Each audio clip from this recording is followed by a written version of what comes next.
Praise the lord. నేటి వాగ్దానము, విశ్వాసము చేతనే మీరు నిలకడగా ఉన్నారు. కొరింథీయులకు రాసిన 2వ పత్రిక 1వ అధ్యాయం 24వ వచనం. విశ్వాసం అన్నది నిరీక్షింపబడు వాటి యొక్క నిజస్వరూపమును అదృశ్యమైనవి ఉన్నవంటకు రుజువునై ఉన్నది. విశ్వాసం కలిగి ఉంటేనే దేవునికి ఇష్టముగా ఉంటాము. దావీదు జీవితము గమనించినట్లయితే తన జీవితము ఎన్నో శ్రమల ద్వారా వెళ్తున్నప్పటికీ తన హృదయము దేవుని యందు నమ్మిక ఉంచి నిలకడగా ఉంది. కనుక దావీదు ఈ విధంగా వ్రాశాడు, నా ప్రాణము దేవుణ్ణి నమ్ముకొని మౌనముగా ఉన్నది. ఆయన వలన నాకు రక్షణ కలుగును.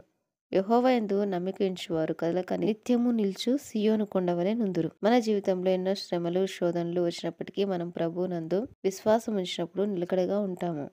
విశ్వసించిన మనకు ఆయన అమూల్యమైన వాడును కనుక విశ్వాసము వృద్ధి పొందించమని ప్రభువుని అడగాలి. విశ్వాసం కర్తయు దాన్ని కొనసాగించువాడునైన యేసు వైపు చూచుచు మన ఎదుట ఉంచబడిన పందెములో ఓపికతో పరిగెత్తుదము. ఆమేన్.